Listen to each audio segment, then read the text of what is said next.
Run it up, then run it back. Run it up, then run it back. Run it up, run it back. Run it up, then run it back.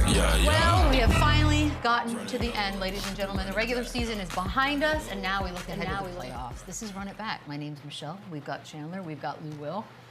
Chandler, how was your weekend? It was great. Yeah, it's fun. Lou, did you have a good weekend too? Very relaxed. Anything exciting happen? No. All right. Nothing I can think of. I went to Coachella. It was fun. How'd that work out? It was hot. You look like you almost came back in one piece. Yeah, it was good. I'm all set. Love that for you. We do have a lot to get to today because it really literally came down to yesterday. Things that still needed to be determined have been determined. The final game, Western Conference playoffs with the Clippers beating the Warriors. It took them extra time. And so the Warriors find themselves in the play-in. The Lakers finished third, the Nuggets fourth, Clippers fifth, TWolves sixth. They all are in the playoffs. So we will start with the Lakers and Minnesota. The TWolves have won 8 of their last 9 games. So, Chandler, I'll start with you. How confident are you in the Lakers making a deep playoff run now that we know who they're facing? I'm confident. I think they're a very good team. I think they're playing well. They're starting to defend. Everyone's getting involved offensively. But the Timberwolves was the one team that I wouldn't want to see if I was in the Western Conference. They are playing really, really well right now. They are capable of slowing it down. They're really good defensively in the half court. So Lakers are going to have the challenge. I think the series goes long. I wouldn't be surprised if it went 7 games. But what a first-round series, too. Anthony Edwards, Luka. Julius Randle, to me, is the X factor. Like, can he offset LeBron? Can he have a better series than LeBron James? Like, he's got to be great. He's got to be productive. But I think it's going to be the best series of all the first round. That's going to be a tall task for Julius Randle. What I'm interested to see is how Minnesota is going to be able to utilize Rudy Gobert with the Lakers playing small ball. You know, if you put LeBron at the 5, that possibly may be his matchup. Like, we're talking about Julius Randle. If we have Rudy Gobert on LeBron James in a half-court setting, that might create some challenges. And on the flip side, if Minnesota can figure out a way to get Rudy Gobert going and be utilized in their offense, the last 3 games, he's been huge on the offensive end, not just on defense. If they can figure out a way to get him in the game plan on the offensive end, both teams can have some challenges coming up. But I still like the Lakers' chances in this matchup. Yeah. It is interesting that the Julius Randle of it all, because we know the last time when he was in a Knicks uniform, playoffs, there was a lot of pressure and fans were left feeling less than satisfied with him. I feel like he's in a better spot now pressure-wise. But Luka is the interesting factor here because it was only a year ago in which he took over and basically crushed Minnesota on his own. He scored over 32 a game. He had 10 rebounds, over 8 assists per. And so now he's in a new uniform. I'm sure Minnesota's like, oh, you got to be kidding me. But Lou, do we expect the same from Luka towards this particular team? You should. Like I said, it's the Lakers are going to create matchup problems for Minnesota. You know, like, so who's going to take this? Who's going to take this challenge? Like, is Ant-Man going to be the guy that's going to have to sit down and guard Luka Doncic for the entirety of this series? And if so, you're going to make him work on both sides of the ball. And we know Luka's pedigree on the defensive end, and so that creates an advantage for the Los Angeles Lakers. Now, who can stop him other than Ant-Man? You got Vanderbilt. You got not Vanderbilt. McDaniels. You got a few guys that can take that matchup. That they can switch. They can create some issues for Luka. But if he's looking at this team from what he did last year, he's going into this series extremely confident, knowing that he can do whatever he wants to do on the floor. And the problem is, it's not like Ant gets an off night if he's got to guard Austin Reeves. So he's having a hell of a year. His numbers continue to go up. So they have 2 dynamic guards where McDaniels, Dante DiVincenzo, Alexander Walker, they're just going to have to mix it up. They're going to have to switch. It's interesting with Rudy Gobert. Are they just going to match his minutes with the Jackson Hayes type? When they go small, do they go small and put Randall at the 5 and have him on LeBron when he's at the 5? So it'll be interesting to see the rotations and the matchups. But yeah, I think you want to try and preserve him as much as you can in a series that's probably going to go long. So I wouldn't want him on Luka, but man, he's still going to have to check one of them. Then he's going to have to guard Reeves, and that's not easy either. And you still got Naz Reid coming off the bench. You know, that gives you another option with length, not to guard Luka, but that's somebody that you can put on a LeBron James that'll give you a different look when the Lakers go into that small ball mode that they like to play in. So again, if Rudy Gobert can't be on the floor, you have a great sub and Naz Reid coming off the bench to be able to sustain some of that. So you mentioned you wouldn't want to play the Timberwolves. I think this next team is the scary one, Lou. I'm going to start with you on the Clippers because they are the hottest team in the Western Conference. Yep. They've won 8 straight. That was including yesterday. 72 points is what Kawhi and Harden combined for against the Warriors. And I get it. I know living in LA for as long as I have, on and off, Clippers have sort of like this jinx, or people think, no, there's never. Yeah. This feels different to me, or maybe I'm being optimistic, Lou, but they're rolling. How ceiling-wise? What am I looking at? I mean, they're rolling at the right time, and the only thing that stopped them from being that team is getting healthy. And now that they've gotten healthy, they got everybody back in the lineup. Kawhi Leonard is playing at a high clip. James Harden just finished off the regular season where he played in 79 of the 82 games this year. You got Norman Powell back from injury. You have the emergence of Zubac as a big defensive presence, being in the running for Defensive Player of the Year, quite possibly. Like, everything that they need to happen for them to be a successful basketball team is trending up, you know, and that's the only thing that they were missing. They were missing the health. Now that they have everybody back in the lineup, made some trades that work out. You brought Bogey in to give you some three-point shooting. Let's shine a light on Chris Dunn as well. The way that he's been able to guard, he made it difficult for Steph Curry last night. Like, Steph is always going to be Steph. Your job is to go out there, minimize or make it tough for him to make shots. Chris Dunn was out there and he was making open shots. So if this is a team that can bottle all of that up going into the postseason, they can change the narrative around the LA Clippers in the postseason. And Kawhi Leonard he's back, and I knock on wood, but he has been balling. He's playing at an elite level. Norman Powell's been so consistent all year long. He's now healthy. He's back in the lineup. So when you have so many guys like that can go and get you 30, 40 points on any given night, especially in the playoffs, when it does get slowed down, when the matchups are the same, and they're going to take away everything. When you play a team 6, 7 times, they make adjustments, but they have so many different options to go to when they do make counters that the Clippers are in a great spot against this team. But let's not forget, the Nuggets are also balling. They make a coaching change. They win 3 in a row against 3 playoff teams too, and Denver is also a very tough place to play. So as good as the Clippers are, I still think the advantage is for the Nuggets. I gotta give it to the Clippers simply because of how they guard now. The advantage is Clippers? Yeah, like again, in your starting 5, James Harden is the only person that you can seek out for a matchup problem. Other than that, they got really good defensive players that can cover up a lot of holes. Like, you got Chris Dunn, you got Kawhi Leonard, you got Zubac, you got Zoo at the rim, you got Norman Powell. All of these guys have defensive pedigrees, and at the same time, like Chandler just mentioned, they can go on the other end and get you a bucket as well. That's going to be the difference in this series. Now, we know who the Denver Nuggets are, but if the Los Angeles Clippers are healthy going into the postseason, I think this is the year that they change everything that people say about it. Well, I mean, we saw how deep and how great the West was. Now these playoff series are going to be incredible. Like, every one of these series is, I'm excited. It's almost a blessing in disguise whoever gets that 7th seed to face the Houston Rockets, which is crazy because I don't want to disrespect them. So, we'll get to that. But I'm just saying, I'd rather play the Rockets than any of these teams we're talking about right now, which is crazy because they've had such a great, solid year throughout the season. They lock up. It's not a great consolation prize. It's not ideal. But isn't it crazy that like the Warriors go to the play-in, they can all of a sudden just get the 7th seed and get the Rockets? I prefer them over the Lakers or the Nuggets or the Clippers right now. So you're saying there was a plan? Nope, don't say anything. No. We're not there yet. No. We're not there yet because I do want to talk Denver for 1 second, and you briefly touched on it, you guys, about they fire their coach and then things seem to be a little bit figured out. So here's the question I'm putting to you, Chandler. Are the Denver Nuggets more likely to lose in the first round or make it to the conference finals? Losing the first round, more likely. I don't think they're going to get by the Thunder. I don't think they're a better team than the Lakers. We just talked about how good and how deep and experienced this Clippers team is.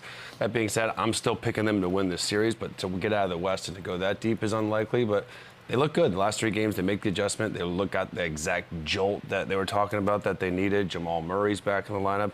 We know what Jokic is going to give you. Jamal Murray's got to be great, and he does like to play really good in the playoffs. There's been a history of that, but you're going to get the solid minutes from Porter, from Aaron Gordon. Jamal Murray's got to be elite in this series because, by the way, they're going to throw bigger guys on him. They're going to have Kawhi guard him. They're going to have Norman Powell guard him. Derek Jones. He's going to see a lot of different coverages and length in this series, so he's got to be great. They've straightened some things up, but this is a bad time for them to go into the postseason guessing, right? Like, you got to figure out what your lineups are.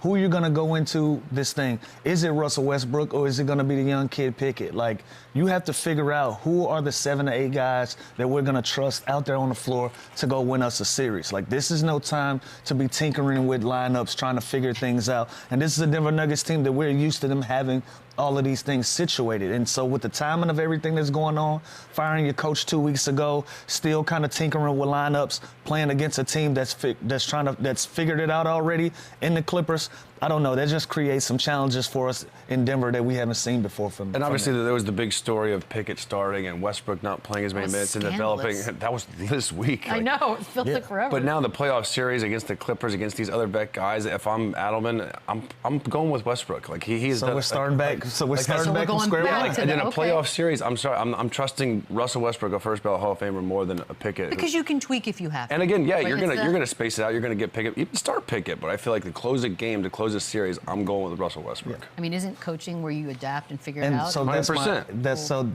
that's my issue, right? Like everybody, we all can agree that Russell Westbrook should be the guy. I agree. That's going to be the wild card for this team to get ahead, right? But game one, it doesn't go that way. Game two, now what do? Do you go with the young guy?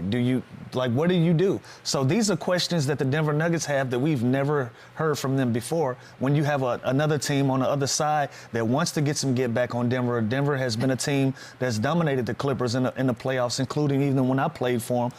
This is an opportunity to get over that hump, to get over that bad feeling. What better time than now? Do you short leash the young guy, or do you? Because that was a really weird part of this whole firing story. I mean, listen, the last 3 games, I would do exactly what they've done. Gotcha. I would kind of space out the minutes. I would continue to play this dude. I'd continue to start him. Jamal Murray's obviously now back, so I think his minutes just naturally are going to go down anyways. But yeah, I mean, again, Westbrook he was great for them all year long. Remember when they put him in the starting lineup when they were banged up? They were the best team in the NBA with Russ in the starting lineup. So again, I hate the whole narrative of the media of him versus rookie. It's so just silly and extra right now. Come a playoff series, I'm playing Russell Westbrook. Real quick, I know, and we'll have time. You could tweak these answers by what time the week goes on. But they split the season series, guys. What do you have, Chandler? Nuggets in 6. In 6? I'll take Lewis. I'll take Clips in 6. Okay, I like that. I don't know. Did you take Lakers or Mini? Did we even do that? I like No, I didn't specifically ask you. He I said still Lakers, like the Lakers. though. Yeah, me too. Really? Yeah. I don't know. Yeah. That one I want. I like 7. both LA teams moving on. Look at you. Friendly. I'm growing up. Friendly. That's what's happening. The play-in, and now we will get to the Warriors. They lost 3 of their last 5 games. So I love the play-in, by the way. I love the play-in, too. I mean, it's a little, if you watched only golf yesterday and woke up today to get caught up in the NBA, you're like, wait, what? Yeah. Yes. The Warriors will face the Grizzlies for the chance to then face the Rockets in the first round. Loser faces the winner of Kings-Mavs, who then will face off. You know what it is. But anywho, the Jimmy Butler trade happens, and they figure something out. But I'm wondering, Lou, have other teams now figured them out a little bit more?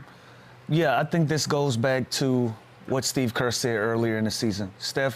He said Steph was tired, he was exhausted, and you just got to pay attention to the games. When you watch them play, look how hard it is for him to get shots. Like, they're making everything difficult for Steph. He's getting doubled, he's getting trapped. They're making him go to the rim. He's running off a lot of screens. He's exerting a lot of energy to score the basketball. And so when you don't have that option like you want to and score in ease like you're used to with the Golden State Warriors, it makes it difficult. And especially when your game plan has been, when Steph Curry runs off a screen and you can't get it to him, we're just going to throw the ball in the Jimmy. So teams are saying, well, listen, in this new climate of the NBA, where we shoot a bunch of threes, we're trade twos for threes right now. We won't overreact to Jimmy Butler posting up, being able to get to the free throw line, if that can stop us from Steph Curry having the opportunity to make 7 to 8 threes in a game. And so teams have adjusted to that. And now it's Golden State's turn to figure out another way to get easier baskets, to play more in a transition, where they won't have to rely on Steph Curry running off of so many screens and working as hard as he does to have to get a bucket. So teams have noticed that. You see it in the scouting report. But now in a 7-game series, when everything slows down, I think it opens up more because of the pedigree that they have. Yeah, and he causes so much attention, and the defense is focused so much on him.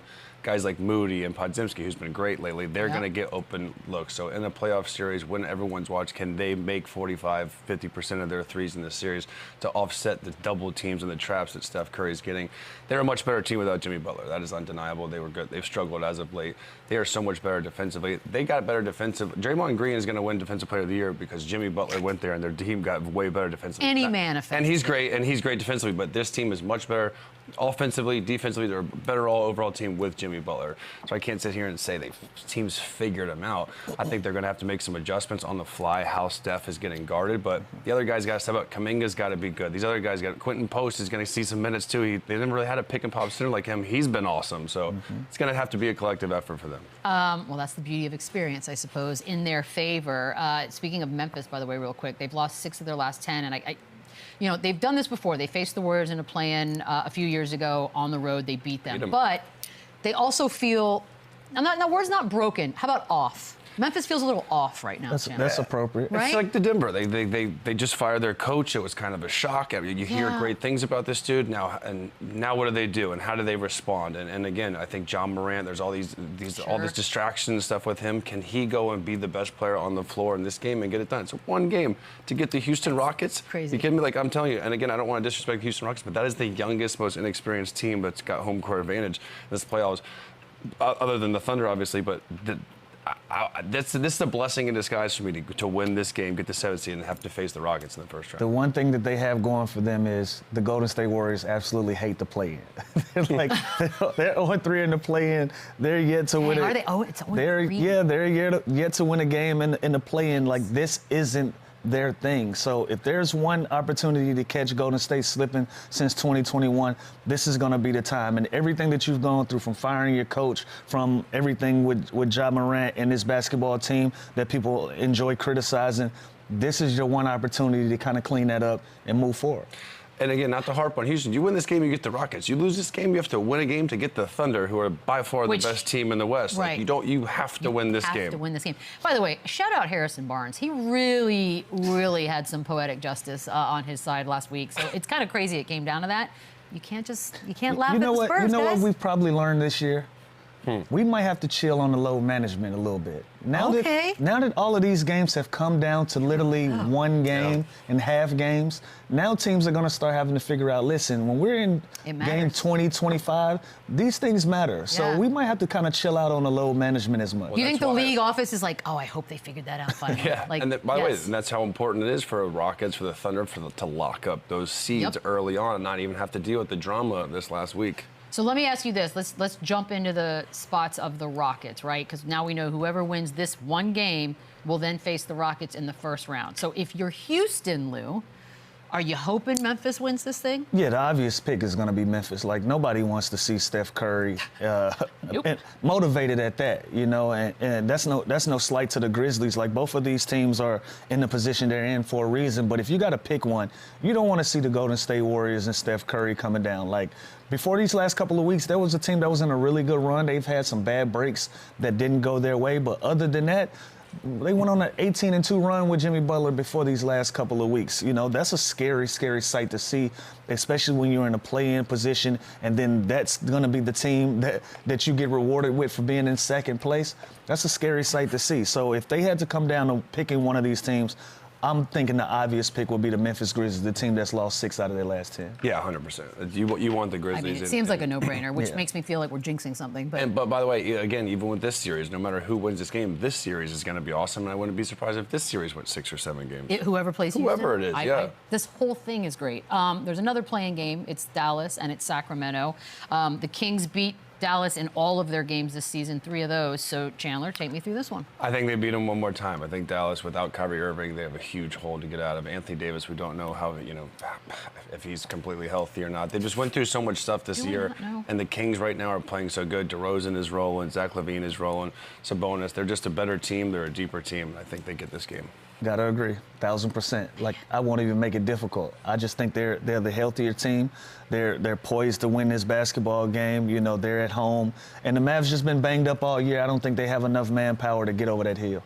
And I feel like all things considered, Dallas even being at this point, it's just such a derailment. Yeah, I think it's. Oh yeah, 100%. And by the way, the Kings are sneaky. Kings win this game, they can go and win the next game, get the 8th seed too. Like, the Kings are they're rolling. I mean, do we love I think I love the play-in. I mean, granted, my brain hurts. I hated it as a player, but how now? Now I love it. Now you're like, this is. I love the play-in. I love the in-season tournament. I think this is always have huge success. I always just felt like I worked this hard to be in 7th place, and if I have a bad break, then I'm done. So I felt like there's some things that they could clean up when it comes to the play-in, but for entertainment purposes. I love it. That part's true. If I'm like an Orlando team and I know we're going to get there, and I get the 7th seed that doesn't guarantee me a spot, and I go and lose 2 games, that sucks. Also, I think sometimes from the perspective of the top dogs, you don't really know who you're playing right away, so you can prepare. While those middle guys are like, oh, we already know who we got. 3 knows are playing 6. Right. So the Celtics don't know who they're playing. Exactly. There's a little more homework already done on the side of the middle. But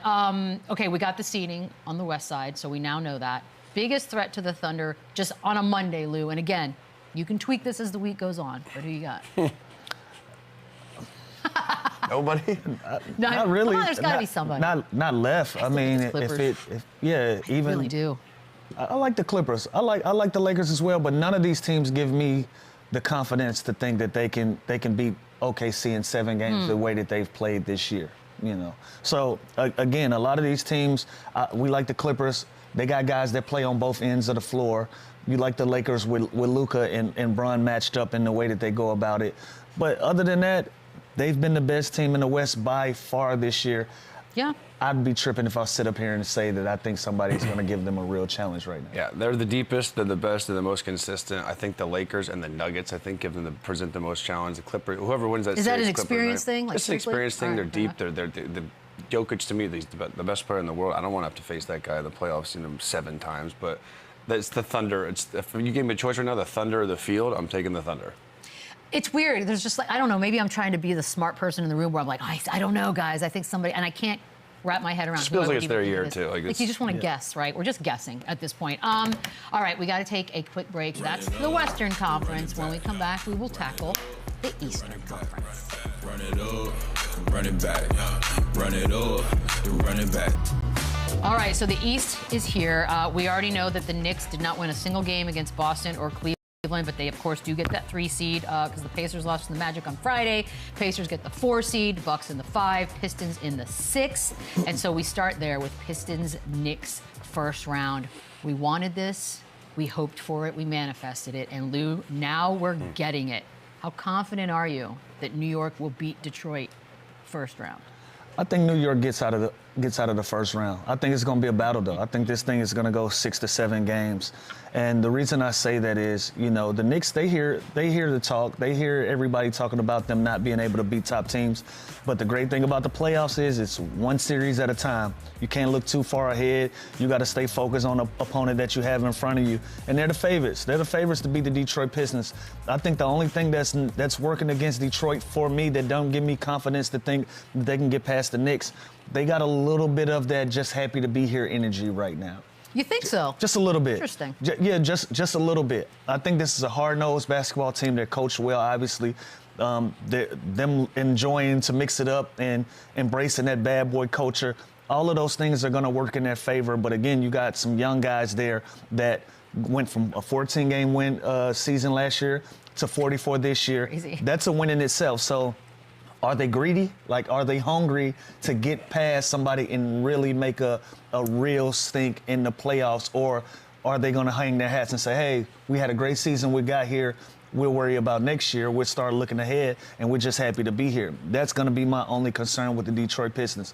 Other than that, I think this will be a great series if they come with that tough mentality, ready to play and ready to shock the world. Yeah, it's a good point because of the turnaround that they had from 14 wins to 44. It's already been a huge success this season. I don't feel like they just and give now up, they have though. a chance, though, to knock off a team that we were kind of saying that were contenders early on with a great starting 5, with all the star power, Jalen Brunson, you bring in Karl Anthony Towns. I think it's going to be a competitive series. I still got to give the advantage to the Knicks. I think Jalen Brunson is the most clutch player in the series. I think Towns, I think they present a lot of trouble to him with the physicality of Duren and Isaiah Stewart. So he's going to have to really, you know, do his thing offensively and shoot the ball well in this series. But the Pistons just in the half court, when they slow it down, they take the ball out of Cade Cunningham's hands in the pick and roll and they blitz him. Can Beasley make those shots? Can Tim Hardaway, Tobias Harris, can those vet guys that they brought in for this exact reason do what they should do? We'll see, but I think on paper and going into the series, I like the Knicks. Yeah, because fighting and mixing it up not going to be enough. Like we it's know gonna be that, physical. Yeah, we know that they have that? the physicality. We know that they enjoy a little scrum every once in a while. That's not going to be enough. Like when you get into the half-court system of a playoff series, you have to identify as a great basketball team and not just a physical basketball team. So with all of that being said, I like the New York Knicks and the guys that they have in uniform. Jalen Brunson, like you just mentioned, one of the best clutch players in the league. Cat is self-appointed best shooting big man in the league. Like, these are guys that this is why you go out and get Cat. You go out and get Cat for these type of series. And so for that, I love this matchup. But I gotta give the edge to the New York Knicks. And there's pressure on the Knicks. There's no pressure on the Pistons. They are going to play free. They are going to defend. They are going to play physical. JB Bickerstaff is going to have these guys lit up for this series. All the pressure is on New York. That's the gift and the curse to me to Detroit, though. Like, no pressure on them. So how hungry are you? Like, but I think they are. I think so. some... I think so too. If I could pinpoint anything to be critical of this Detroit Pistons team, that would be the one thing. And if I'm Cade Cunningham, are you kidding me? First round matchup, underdog at MSG. He has a chance this series to become a household absolute star. Like, this is how legends. This is his series to really blow up. Yeah, like one series, a week and a half. He is he's a top 10, top 15 player in the world going into next season if they can win this series. Well, he's one of the 3 All-Stars that'll be featured in this one, with Brunson and Cat being the other 2. So who predict it now? Who's going to have the best series of the 3? You know, it's going to be Cade or Jalen to me. I think obviously. I think Cat's going to get shut down a little bit. I don't think he's going to get shut down. I just think Jalen Brunson's going to have the ball in his hands a lot. Cade Cunningham's run the keys to their entire offense. He's going to average 30, Cat's going to get roughed up 10, and 12. They're going to be super physical with Cat. He's going to have to make a lot of threes and kind of pick and pop and do what he does. But to me, it's Jalen Brunson. He is the most clutch player in the NBA. The ball is going to be in his hands. He's a great decision maker. He is fearless. He's been there before. To me, he's the best player in the series, and he's going to have the best series. Okay. I think it's Cat. Really? I honestly do. I think we know what we're going to get out of Cade. I think we know what we're going to get out of Jalen. Cat is going to be the wild card, and we're talking about him getting roughed up. You're going to have to guard Cat when he crosses half court. Got a quick trigger for a 6'11" guy, and he has the ability to put the ball on the floor and dodge a lot of that contact. Like, in order for him to get contact, he's going to have to put his back to the basket, and he does that. He does that well as well. He can. Isaiah Stewart, he's going to have to deal with him when he faces up, put the ball on the ground. Like, he has a lot of tools that's going to be able to combat teams just trying to rough him up and get under his skin. I just can't not think that the Knicks were trying to duck the Pistons and to get the Bucks, you know what I mean? So I feel like the Pistons they were, and then I feel like it backfired. The Pistons got exactly who they wanted, and I think that matters as well. I mean, look, just listening to sort of sports talk radio, a lot of Detroit fans all of a sudden calling into all the shows, which, by the way, respect, I love it. But they seem to be salivating for this. That's what I mean. They wanted the Knicks, and I think the Knicks wanted the Bucks. Well, they didn't get them, and you know what happened? The Bucks got the Pacers. So the Bucks are in the 5th spot, which is their lowest seeding since way back in 2018. But they have won 8 straight games. So if we're looking at it right now, just in a bubble, you've got Cavs, you've got the Celtics, and as of late, Lou, would you put the Bucks up there as best in the East? No, I mean, your seed is your seed. Okay. Your seed is your seed. Everybody. They're hot right now. Yeah, but everybody go on runs. So I'm not going to do that. I'm going to respect the New York Knicks. They're the 3rd best team, and they're 3rd best for a reason. And Milwaukee is a 5 seed for a reason. They went on an 8-game run to land them in the 5th seed. So I'm not going to go that far. What I will say is I favor them over Indiana in this first round, though. You do. I will say that. I do favor them in that first round. They got all of the things that's necessary. We don't know if Dame will be back or not. That's still out there. I'm not sure if we got information on that. But if Dame Lillard is in the lineup and they have all of their pieces, they're for sure the favorite for me in this 4-5 matchup. Yeah, it's just there's too much talent, right? Like Giannis is going to be the best player on the floor every single night. Who knows if Dame plays? This is why they add a guy like Kuzma, who's going to give them more than Middleton can at this part of his career. Bobby Portis is now back after his suspension. They're deep, they're experienced, they are capable of defending, and again, they have the best player in that man right there that is going to dominate this entire series. The Pacers have no one. There's no one in the NBA that can guard him. Definitely no one on the Pacers that can guard him. The last we knew of Lillard was Shams putting a tweet out last week that was like, they're optimistic that he'll be back in time for some version of the playoffs. I don't know what any of that means. They need him to make a run. But hold on. So, because I feel like the Pacers were another one of these teams here in the end that sort of found their rhythm and figured something out. So are we giving them no shot? Like, where are we on? Oh, no, they have a shot. Listen, they've been balling too, and Siakam's been consistent all year long. Matherin's kind of coming into his own, scoring a lot of points. And Halliburton, he was kind of that X factor where we put him in this top 5 point guard list before the season. USA team obviously didn't get many minutes, but he became that household name that we're talking about, Cade Cunningham last year, and then he almost had to step back earlier in the year. Now he's getting it going a little bit. This offense has always been very potent with the way they play. So run and gun, so many threes, so many pick and rolls.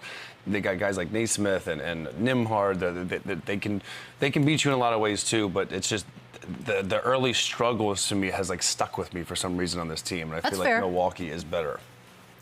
Anything? 7 games? 6 games? I like Milwaukee in 6. Okay. Me too. I do, and I won't even sit here on these people TV and lie. I haven't watched a lot of Indiana Pacers basketball this year. So honest. It's fair. It's fair. Well, because they did start out like, ugh, like that Yeah, kind of they got reaction. off to a slow start, and I became disinterested. So. Fair. Wow, look, just like that. Yeah, for some reason, you I lose just, Lou, like- you lose him. Like I was off the Nuggets, being but now fair. I'm on them. I was off the Yeah. Pacers. I'm still off them. Like I don't know. I can't. It's a Pacers thing. Yeah, maybe you just don't love the. That's fair. All right. Playing games in the East look like this. Magic 7 seed. They will host the Hawks in that 7-8 play-in.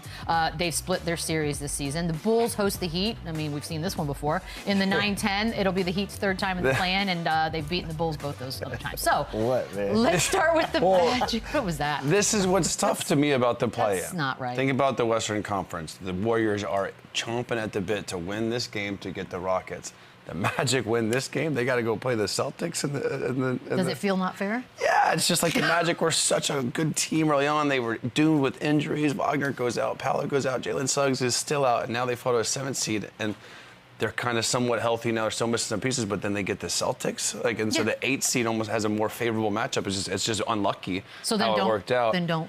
No, but you can't do that either, and you can't mess with the whole basketball gods. You got to win the game, but like.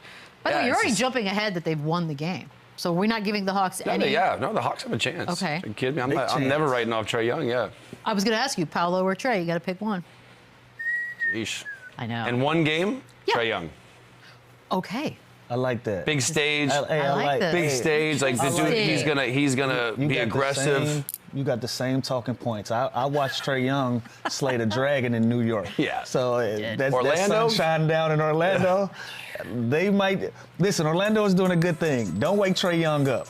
Allow him to come into your town peacefully and do what he's gonna do. Don't start chanting F him. That's fair. Don't start all of that. Do they do that in Orlando? I feel like it's Nah, such we're a happy classy place. folks down I don't there. know. Classy, you're settle going to down. get the worst version of Trae Young you can ever imagine if you start that. So y'all keep it cool, keep it real peaceful, because I've watched Trae Young slay dragons, and he loves when the odds are against him. So with that, I like Trae. And it's one game, and Jalen Suggs is their main guard defender. He's not there. So this is Cole Anthony's got to check him. Maybe Interesting. KCP checks him, but Trae Young will go bananas in this game. Okay, but the Magic have been on a nice tear here to end the season. Yesterday, obviously, neither team really played anybody. Hawks 4th straight season in the play-in game. I don't know, Chandler.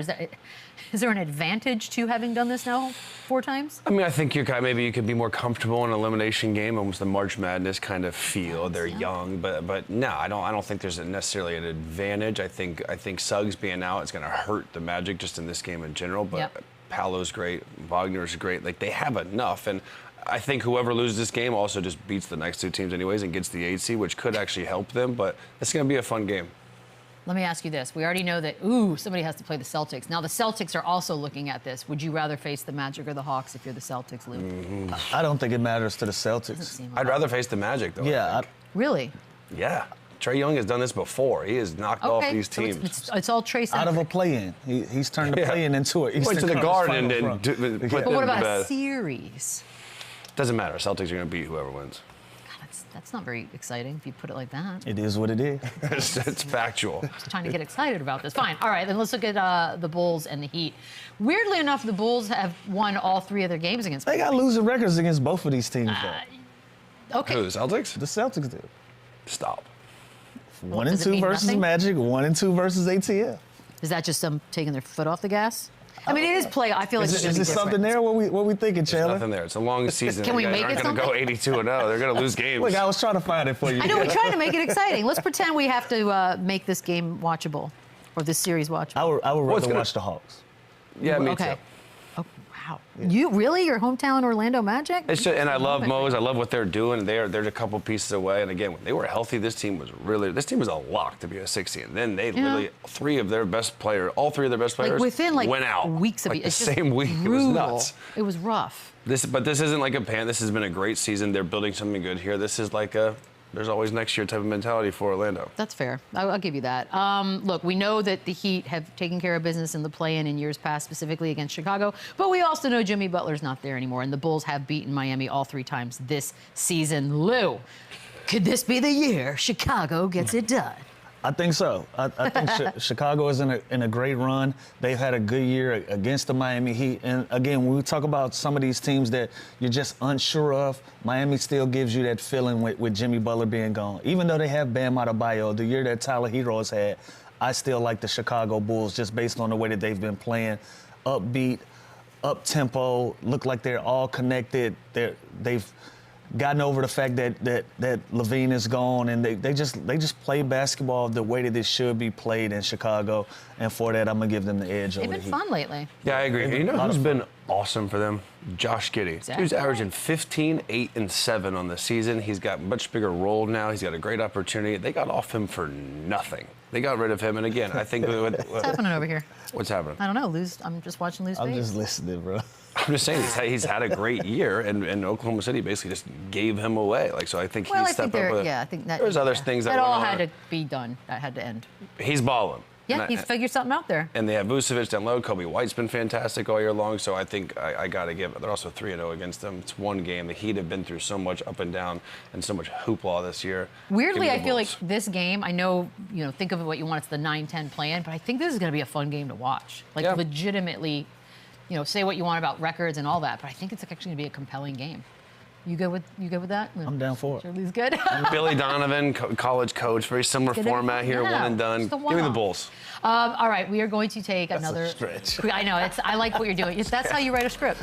We're taking a quick break. Some awards that we're going to give out on the other side of this. Run it up, the running back, yeah. Awards. We're going to go ahead and look and see. Oh, wow, fancy music. There are a few that you guys agree on. So these are the 3. No argument. Locks. Everybody agrees. Peyton Pritchard, Steph Castle, SGA, boom, up the ladder. Now, we will start with Defensive Player in the Year. This is when you guys start to disagree, Lou. Why don't you go first? Who you got? I like Dyson Daniels out of Atlanta. When Wemby went down, it was a big void, and a lot of guys started making their cases for Defensive Player of the Year. Guy averaged 3 steals a game. Went and got a record that was untouched for 15 years in single season in steals. I just like how disruptive he was this year, and I wanted to shine light on the guards. Like, we've been talking about possibly splitting this award into the guards and to the bigs because of impact on the ball and what the bigs do at the rim. I like what this guy does on the ball and how he's been able to go out and compete at a high level on the defensive end and just be disruptive. So I like Dyson Daniels for my pick. By the way, I hope it is a guard because I feel like the guards have the hardest matchup. Like Tony Allen said, like there's a minute. There's no off night. No, I'm gonna saying let you finish. Go ahead. I don't think it's gonna be a guard, but I hope it right. is. Like a Lou Dort of the world. You know how good the Thunder are offensively. Chet, Jalen, they all get the credit. Lou Dort on that team is so valuable, and he's clamping the best offensive player every single night. Now, wait, so do you have Lou Dort? With that being said, no, I have Evan Mobley because bigs always let you finish. Because right. bigs always win it. I think rebounding, block shots, I think that matters when it goes into this award. Like a Rudy Gobert. Tell me Rudy Gobert those 4 years was the best defender in the NBA? I don't think anyone agrees with that. I don't think weirdly. he was. I think the impact of shot blocking and rebounding has more to do with all the matchups that the guards have to face every year. So the Cavs have been consistently great defensively all year long. They're a top 10 defensive team, and Evan Mobley made that huge jump and is the reason why. And he's the catalyst on that defensive team. They're the best team in the East all year long. Pretty much one of the best teams in the whole NBA all year long. And defensively, it's because of Evan Mobley. Okay, but Draymond somehow has made himself the favorite. What if it's him? It could be, and Draymond Green is a great versatile defender. He's an unbelievable communicator. He can switch 1 through 5. The Warriors' defense got better after the Jimmy Butler trade. So I could argue that Jimmy Butler could be in the conversation for making this team so much better defensively. Draymond, he's good. He did do his whole campaign and pitch, which clearly is working. I can't believe that worked. And you can't go wrong with him. I think it's Evan Mobley. I mean, I guess it's not over yet, but it feels like that's what's going to happen. He literally vision boarded himself into this spot. All right, we're going to start with you, Chandler, on most improved player. To me, it's Cade Cunningham, and I know we did this all last week about he's the #1 pick, he's doing what he should do. He, as an individual player, his statistics are all up across the board. Their team, we just talked about 14 wins to 44 wins, and that is because him. So they are the most improved team, and he is the reason why. So how could he not be the favorite to win this award? Which, by the way, he is the favorite to win the award, so I'm not on crazy pills.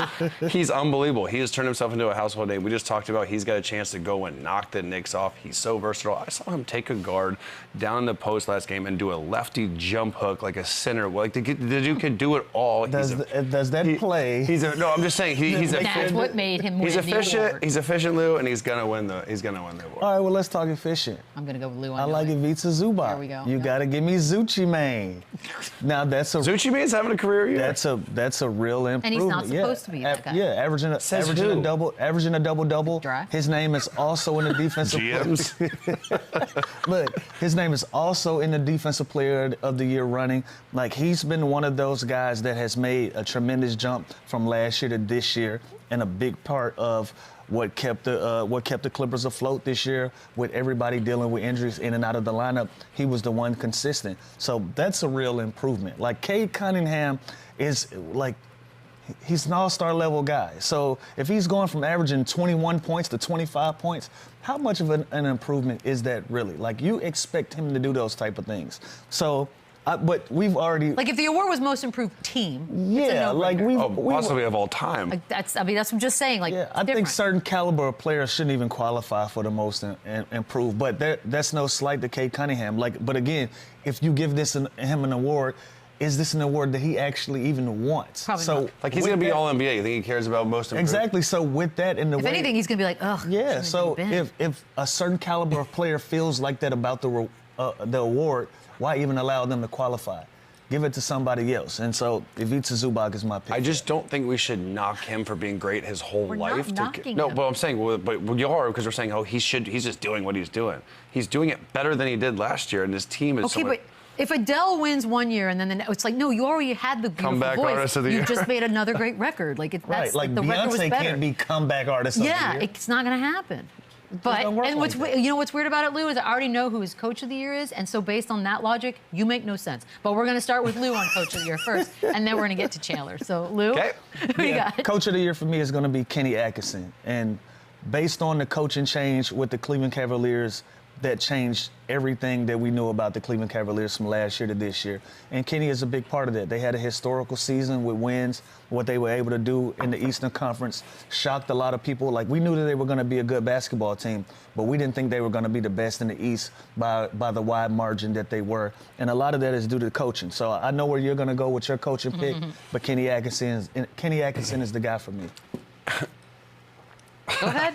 Let's hear it. To me, it's JB Bickerstaff. By the way, Yes. Kenny Atkinson has done a great job. He inherited that team from JB Bickerstaff, and when they were healthy last year, they were just as good. Their record last year, when all 5 of their starting lineups played, What stopped them from being the team that they are now? Health last year. Health. Look at JB Bickerstaff's record with that same roster. It was unbelievable. And they were healthy last 48 year. games. They were unbelievable when they were fully loaded last year. This year, they've been fortunate and blessed. Max Strus, like the only guy that missed time early, they have been fully loaded. Some chemistry issues. They have been fully loaded all year long. Remember, And again, Darius and Donovan can never play which, together. by the way, just turned out just to be straight rumors. And where did they come from? Again, but Probably I'm just us. saying, this team, Kenny Atkins has done a beautiful job. He could easily win it. You can't go probably wrong. will. And he probably will.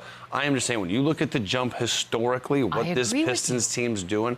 So what, is he the most improved coach? The guy got fired from that team last year. No, And now but he's in the the running. whole team got better. So it's not just, that's why I think the argument for JB is a much better argument than the argument for Cade Cunningham. Because the coach brought an entire team. I know, so I just think together. when you see improvement that much, I think that goes on the coaches, that goes on the players, that goes on the GM. Huh? Isn't that your most improved player? It is. That's what I'm saying. When you see a jump like that, I think it's everybody. I think it's the GM did a great job signing it. JB Bickerstaff. When you see it, 14 wins to 44 wins, that no one could do like. That's a great coach. You're still a 44-win team opposed to a 60-win team. And I agree. Like, again, I can argue Kenny Atkinson. They have a better record than the Boston Celtics, who everyone knows. Yeah, but they started to let go of the rope towards the end.